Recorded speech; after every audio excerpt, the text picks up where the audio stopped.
CTV News with Carlyle Fiset. Good evening. Thanks for joining us. We begin tonight with a rescue effort from this weekend. More than 20 anglers out ice fishing on Georgian Bay found themselves stranded on a shrinking ice floe, prompting a rapid response from emergency crews using a helicopter to get them all to safety. With more on their escape, here's Scott Miller. Water's opening up, ice is opening. An out-of-breath Kevin Fox was literally running for his life Sunday afternoon on a huge ice floe off the shores of Owen Sound. It was real stressful. Like guys were crying out there. They were calling loved ones, saying goodbye, and yeah, it wasn't good.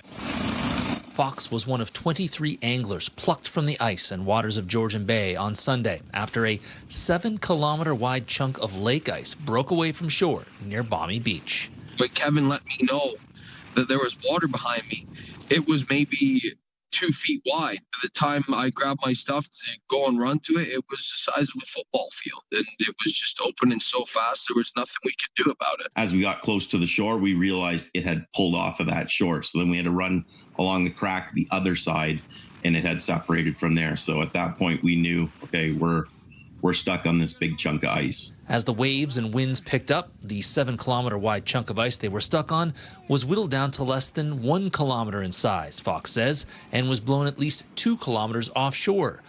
Calls to 911 had already been made by the anglers, but they were hearing back that the changing conditions meant the Coast Guard boat couldn't reach them, and neither could the OPP helicopter. I pretty much just counted my blessings and said to myself, like, this is the end right here.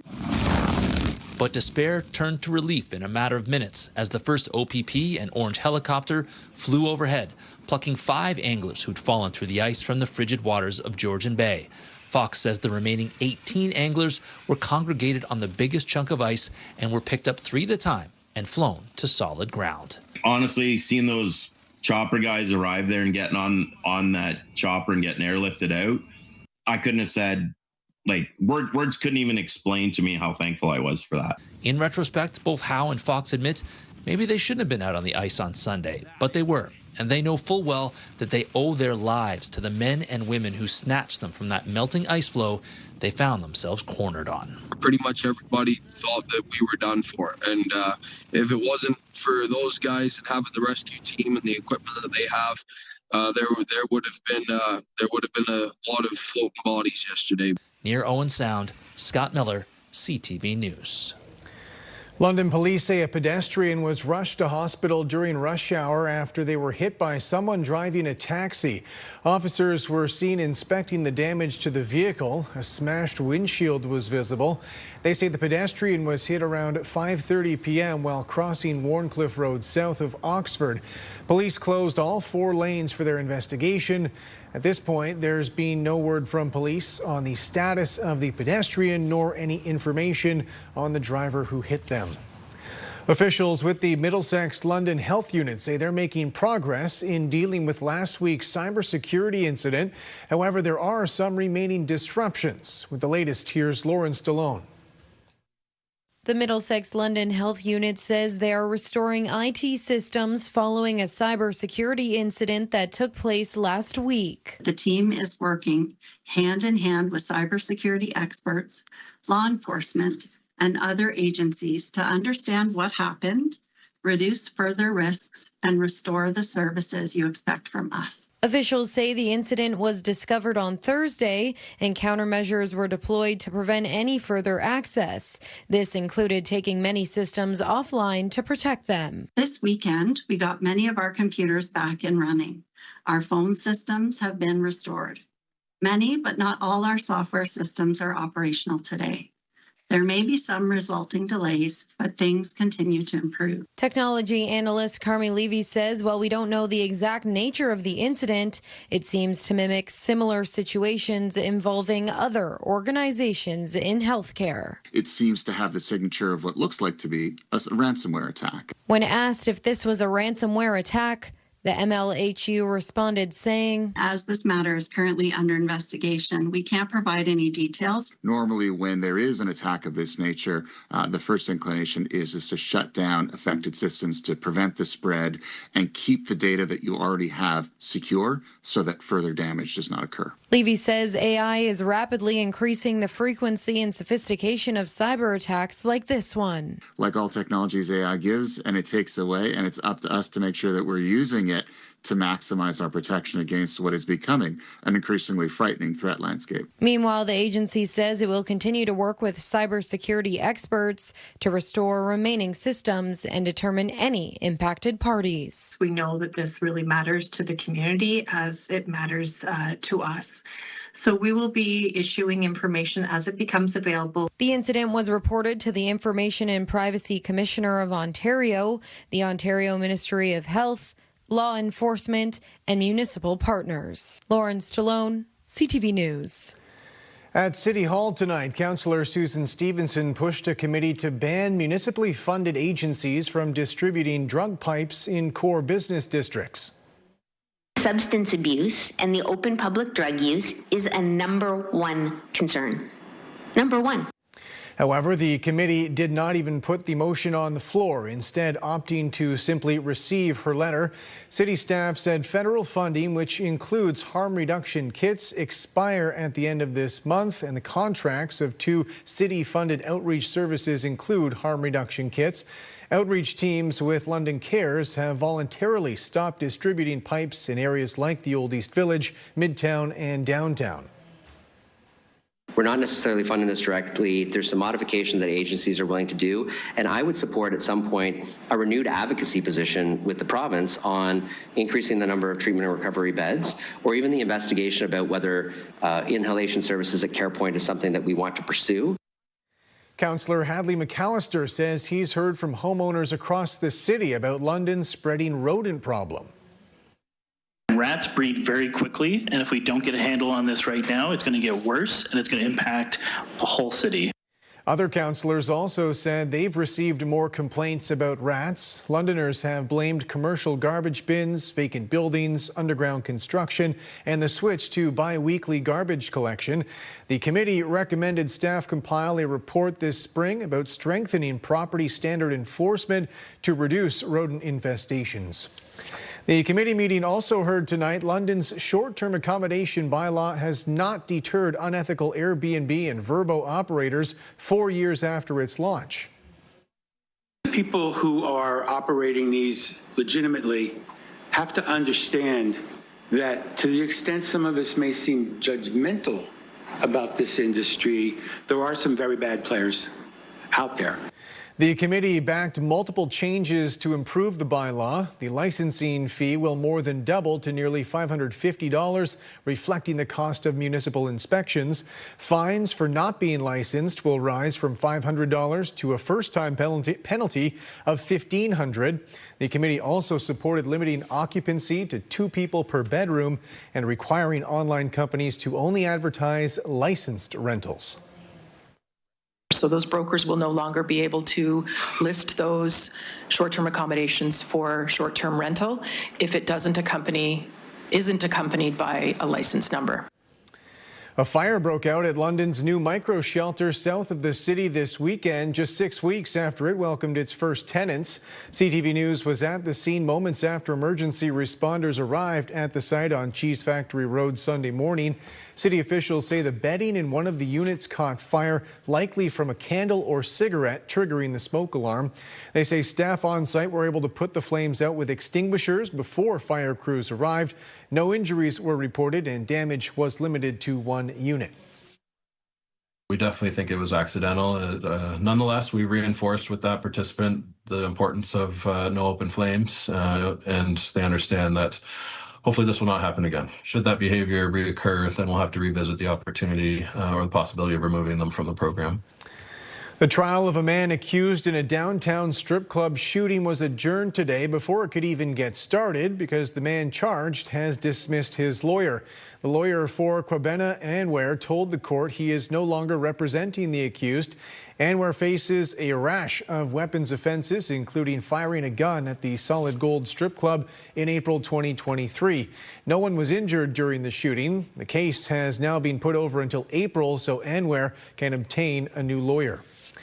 St. Thomas police say they're investigating a break-in at a cannabis store from this morning. The business is near Churchill and Dieppe Streets, and a smashed window was visible from the outside. Police say they were called around 7:30 a.m., initially asking the public to avoid the area. An all clear was issued about 2 hours later.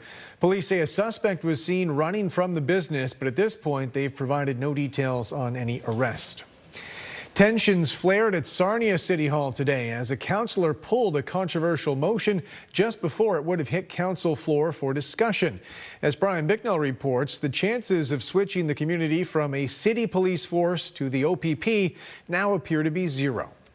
An appeal to local sentiment by the Sarnia Police Association to City Council. The possibility of losing our local police force is not just a threat to our jobs, it's a threat to the very heart of our community.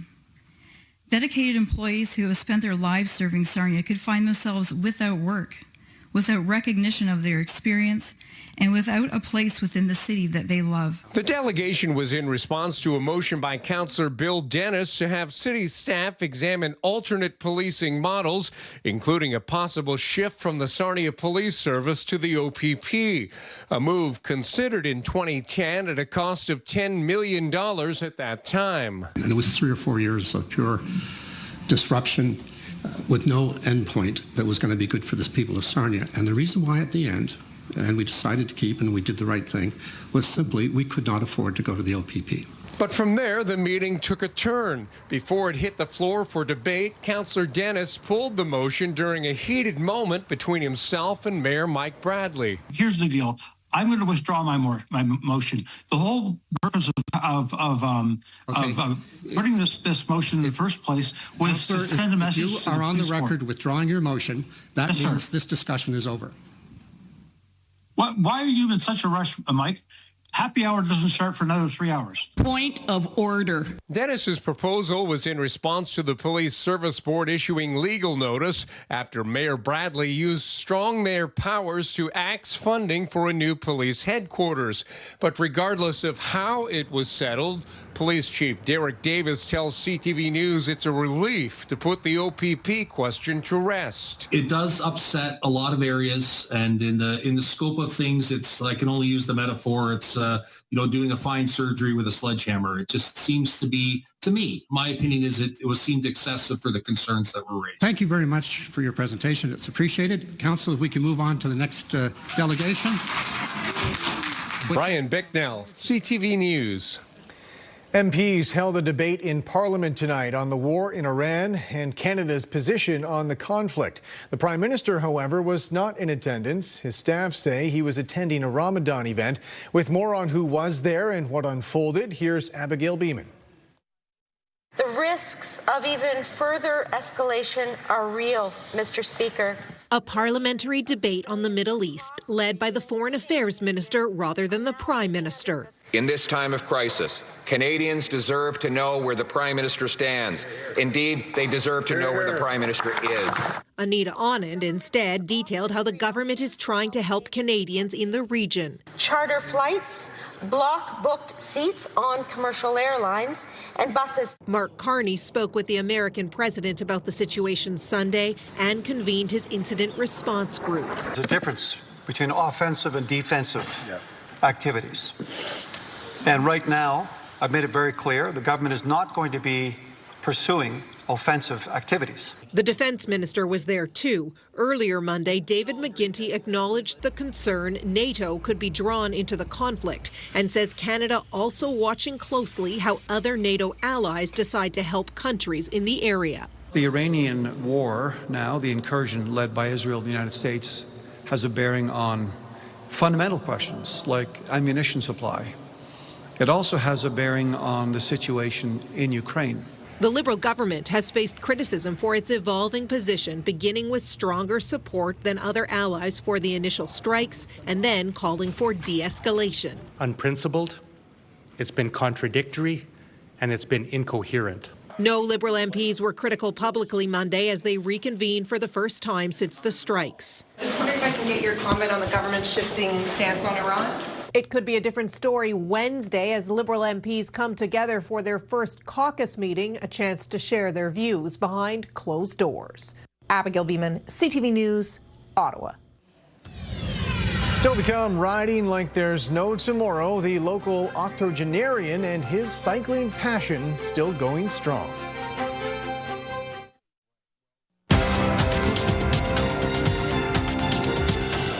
Canada's main stock index reversed course today, finishing in positive territory. The TSX gained 106 points. In New York, the Dow added 239, the Nasdaq up 308. Canadian dollar rose 1/5 of a cent today. On commodity markets, gold fell $55 an ounce and oil gained $3.87 a barrel. With that in mind, substantial disruptions to the global oil supply chain are expected as long as the violence in Iran continues. With gas prices spiking, world economies are at risk, including Canada's. With more, here's John Venevalley-Rao.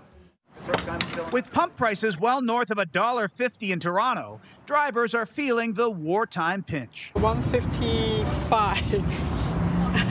It's a little bit scary. Yes, it is hard. Concern only so much we can do from here, right? And many wondering what happens next. Are you worried about it going higher? Oh, absolutely. Like the world going on like this.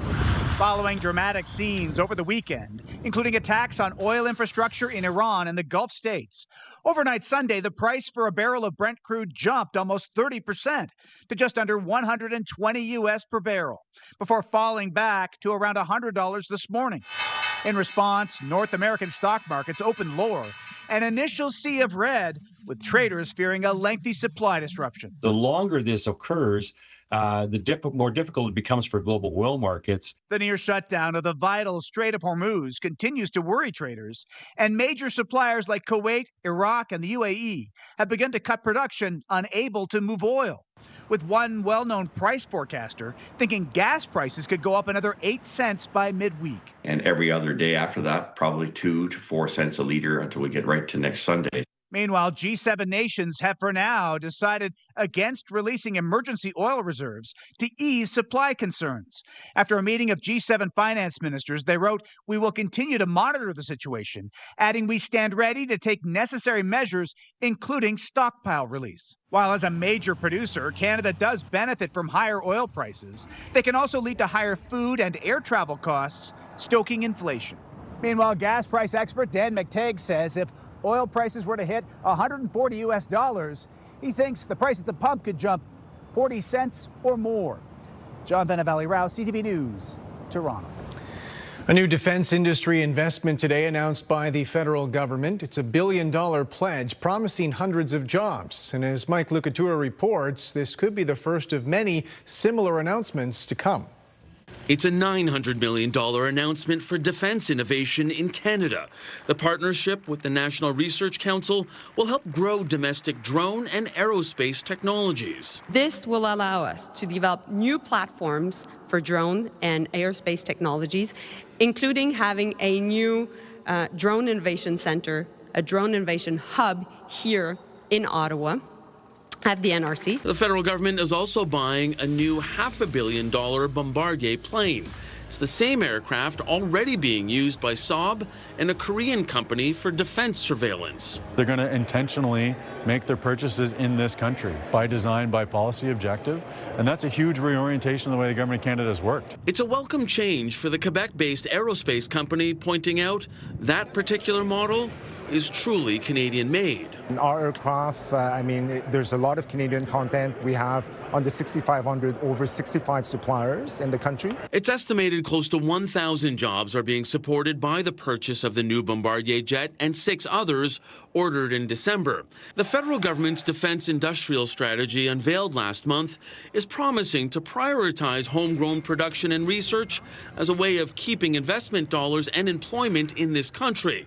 While it's unclear how many jobs could be created from the drone hub, there is a sense that it could spur hiring in related industries. Working with the SMEs that we are going to be helping them so that they can grow and their production so that they can provide to defense in Canada, but also defense to our allies. Defense industry analysts say the government's defense industry strategy is off to a good start. But some say if the Liberals want to deliver on their promise, they'll have to make a lot more of these announcements a lot more often. Mike Lecouteur, CTV News, Ottawa. Hi there. Overcast conditions overnight and some fog developing. We had a beautiful day today, extremely mild. The mild temperatures hold overnight, will stay above freezing, and that's where we'll start your Tuesday. Cloudy conditions Tuesday, though. Drizzle, about a 40% chance in the morning. 7 degrees, though, by 8 o'clock. Thanks, Brooke, for this photo of Mila. If you are heading out for a walk in the morning, expect some mucky conditions out there. This is a muddy weather. We have a special weather statement in effect. Potential for some heavy rainfall as we push through midweek. I'll have your local weather details next. Welcome back with Julie on the desk now and confirming that screen behind you says 17 degrees today. 17 Beautiful degrees. springtime conditions. I know, wow. What a gorgeous day. We had lots of sunshine. It really was beautiful across the region. The wind's a bit breezy earlier in the day out of the south, but the wind's winding down out there tonight, and we will stay on the mild side. So temperatures well above normal, just a couple degrees shy of the record. Temperatures overnight closer to normal daytime highs for this time of year, actually. Anywhere between about 1 and 5 degrees. Mild conditions hold, but watch for a bit of fog through the overnight and fog as we head into tomorrow morning. A couple things happening with the forecast. We do have a change on the way. That won't arrive until we see midweek. So things getting very interesting. We will have this weak front slip in tomorrow with cloudy skies and some light drizzle. Chance for showers in the afternoon, but periods of heavy rainfall expected heading into Tuesday night, early Wednesday, with the risk of thunderstorms. This has prompted Environment Canada to give a heads up, issuing a special weather statement with the potential for 20 to 30 millimeters, as I mentioned, of rain in some of these heavy thunderstorms. There is also the risk for some freezing rain to develop east of Toronto. This could be significant, leading to some ice accretion east towards Ottawa and southern Quebec, in terms of 10, upwards of 15 millimeters of ice accretion. So this could be a biggie. So watching this and hoping for a bit of a shift in terms of active weather. Again, we have the mild temperatures in play for London, Chatham, Sarnia. So we'll be on the warm side of this system. So it'll just be the thunderstorms to contend with. But what that means is after all of the melt, of course, the ground is saturated. So if we do get a lot of rainfall, that could lead to some localized flooding in those low-lying areas. So this has been a significant melt. Lots of snow melting. That means a lot of water to deal with, and more on top of that coming our way as we head over the next couple of days. Temperatures will remain on the mild side through the day Tuesday. Winds continuing out of the southwest. The forecast high coming in at 13 degrees. Staying mild as we push into Wednesday. The risk window for the heavy rainfall will come overnight, so likely Tuesday night into Wednesday morning, and that's where the potential for some of these thunderstorms relies right across the area. So 13 degrees, we're down to 2 on Thursday under a mix of sun and cloud. A wintry mix possible Friday through the weekend as a clipper comes in and temperatures anywhere from +1 to 3 degrees. But it's the overnight lows where things get a bit tricky, from -6 to -8. So depending on when the moisture comes in will depend on that precipitation type. Early next week, daytime high around +1. So temperatures heading into March break, looking on the colder side of things and a bit below normal. So after this mild taste of spring-like weather, winter's like, hold on, I'm not done with you just yet. We are back to some winter-like conditions. Not before we get some rounds of rainfall and some thunderstorms heading into Tuesday night, early Wednesday. Now, the probabilities are a bit low, and really the only reason I have them low through the day is because they just ramp right up at night, likely when everyone's sleeping. So that's when the majority of that moisture will start to come in. Mild Tuesday, Wednesday. Temperatures drop Thursday into Friday. Flurries and gusty winds expected. And then Saturday, the possibility of a wintry mix. It looks like more snow through Grey Bruce, mix of rain, snow towards Huron and Perth County. But it's the clipper that comes in on Friday with the light snowfall. And temperatures, look at those overnight lows. So winter's just going to hang on a bit longer, unfortunately, friends, but we're going to get there. After a beautiful day today, we have some periods of rain, some gusty winds, and some thunderstorm potential as we head into Tuesday night, Wednesday. Carlyle, back to you. Thanks very much, Julie. Hundreds of people took a frigid dip in Lake Erie this weekend, supporting an annual childhood cancer fundraiser.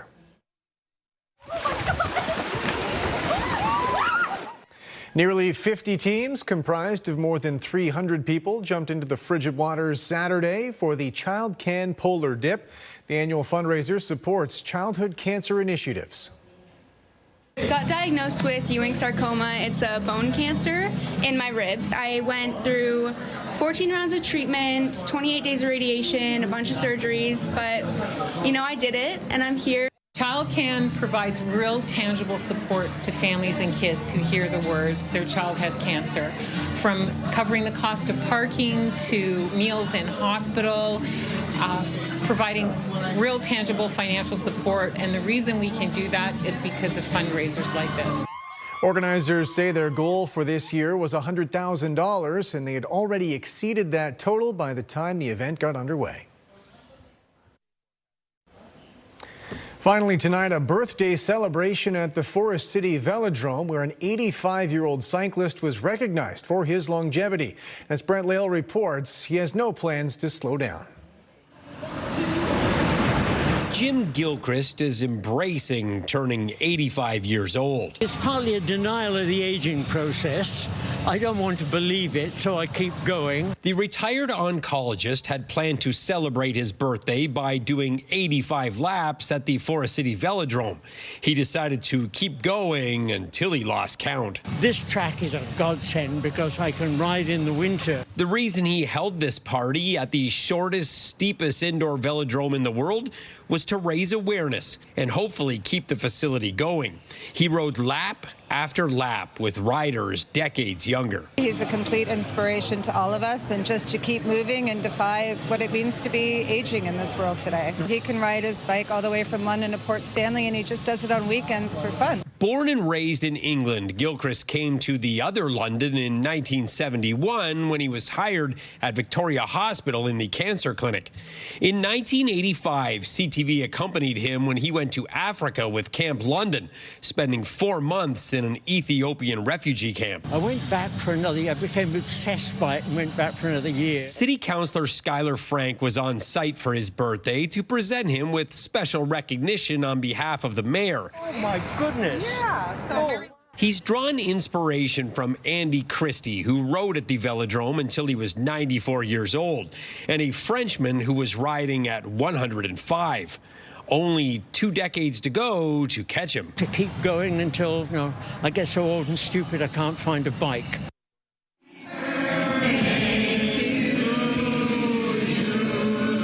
Brent Lail, CTV News. And that's it for us. Thanks for watching. For all of us at CTV News London, I'm Carlyle Fiset. Have a good night.